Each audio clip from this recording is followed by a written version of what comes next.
So guys, if you wanted to use the Gemini directly into your Google Chat, the process actually is not that hard, but take in mind it will be telling, of course, to get started sometimes with some Google One Plus stuff. So one thing to flag first, this is only eligible for Google Workspace or the Google AI plan because the smart features turn on for the actual account. So when you open your Google account, the first thing you want to do, of course, is to go into the chat.google.com.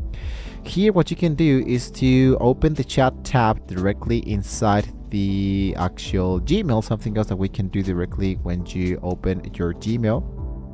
We are directly inside here, and inside this element we can focus for the actual chat that, as you can see, has now been the actual setting already been enabled. Now what you want to do at the top right of the screen, you can go for the element that says asked Gemini that we can find directly into the settings.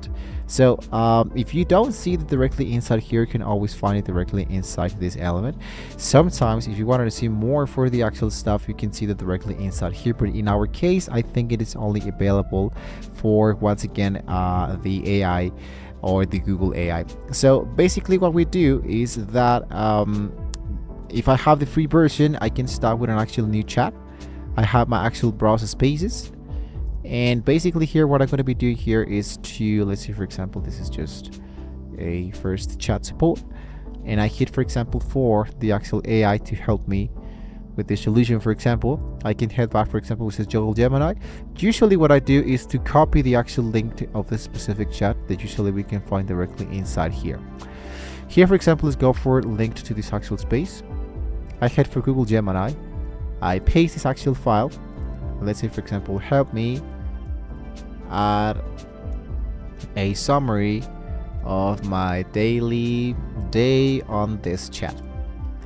Sometimes it will be telling you that it's not available to get started because they don't have the actual availability to access the actual Google Chat, but sometimes they can be helping us with the actual preferences of the specific instructions. So what we can do, for example, is to create an actual summary, or copying and paste, or even export all of this actual chat.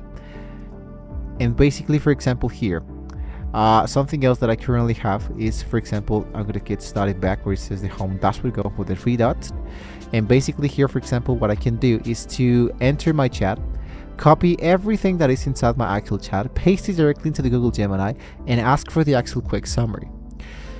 And the last solution, for example, the most easiest one, is to upgrade for the Google One, which of course is going to be giving us access to the Gemini for all of the actual tools that Google has to offer to us. So we can choose or write an actual prompt, for example, see suggested prompts we can select, for example, like summarize my own read messages, or within a specific conversation open, summarize this conversation, list the action items from space, whatever. So you can even ask more questions. For example, what did the team decide about the launch date? Ask questions about all of the specific chat using the actual Google Gemini. So these are two ways of how you can actually access the actual Google Gemini, whether that will be the actual free mode or the actual paid plan, which is only available for the Google One Plus, here directly into the Google. So my actual quick recap is that we can open the Ask Gemini to the private chat. We can use a suggested prompt, write into their own, or ask follow-up for questions as needed. So if you have any questions, guys, you can let me know in the comments below. Don't forget to like, share, and subscribe to the channel if you want to see more great tools like this. And well, hopefully with all this being said, we can all see you well next time.